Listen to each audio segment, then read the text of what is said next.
అందరికీ నమస్తే. చైతన్యాస్ కిచెన్కి స్వాగతం. ఈరోజు వీడియోలో అందరూ ఎంతగానో ఇష్టపడే కస్టర్డ్ ఫ్రూట్ సలాడ్ చేసి చూపిస్తాను. ఇందుకోసము మీకు నచ్చే 5 రకాల ఫ్రూట్స్ని తీసుకోండి. ఒక బౌల్ తీసుకుని అందులో 2 స్పూన్ల కస్టర్డ్ పౌడర్ వేసుకుంటున్నాను. 1/2 లీటర్ పాల ప్యాకెట్ తీసుకుని అందులో 1/2 కప్పు పాలను ఈ కస్టర్డ్ పౌడర్లో వేసుకుని కలుపుకోవాలి. ఈ కస్టర్డ్ పౌడర్ని బాగా ఈ విధంగా స్పూన్తో కలుపుకోవాలి. ఎలాంటి ఉండలు లేకుండా బాగా కలుపుకోవాలి. కస్టర్డ్ పౌడర్లో వేడి పాలను వేయకూడదు. ఈ విధంగా చల్లగా ఉండే పాలను వేసి మాత్రమే కలుపుకోవాలి.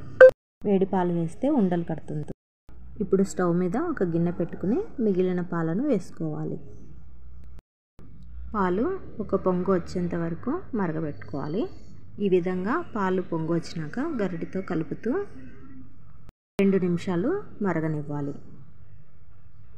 ఇక్కడ చుట్టూ మీగడ వస్తుంది కదా, ఆ మీగడంతా పాలలోకి కలుపుతూ ఈ విధంగా పాలను కలుపుతూ సిమ్లో పెట్టి పాలను మరిగించుకోవాలి. ముందుగా కలిపి పెట్టుకున్న కస్టర్డ్ పౌడర్ని ఒక చేత్తో వేస్తూ ఇంకో చేత్తో పాలను ఈ విధంగా కలుపుతూ ఈ పాలల్లో వేసుకోవాలి. 2 నిమిషాల పాటు ఈ విధంగానే కలుపుతూ ఉండాలి. ఇప్పుడు పాలు అనేటివి చిక్కబడ్డాయి కదా, ఈ టైంలో 4 స్పూన్ల చక్కెరను వేసుకోవాలి. చక్కెర వేసినాక చక్కెర అంతా కరిగేంత వరకు ఈ విధంగా బాగా కలుపుతూ ఉండాలి. ఇప్పుడు స్టవ్ ఆఫ్ చేసి కస్టర్డ్ పాలను చల్లారబెట్టుకోవాలి. ఈ విధంగా మధ్య మధ్యలో కలుపుతూ ఉంటే పాలు మీగడ కట్టకుండా ఉంటాయి. ఈ కస్టర్డ్ పాలను నేను వేరే బౌల్లోకి ట్రాన్స్ఫర్ చేసుకున్నాను.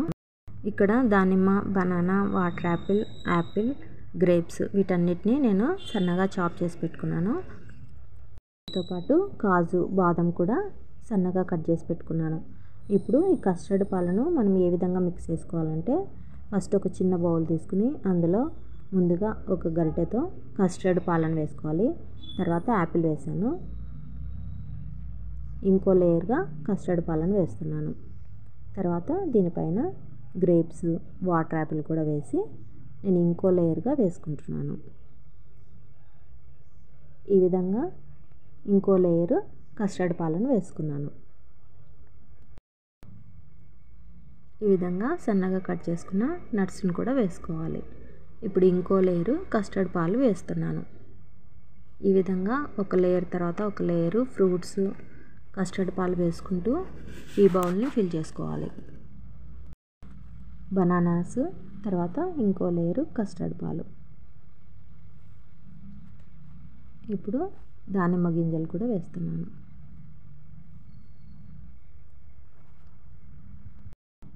గ్రేప్స్, వాటర్ యాపిల్ ఇవన్నీ పైన టాపింగ్లో వేస్తున్నాను.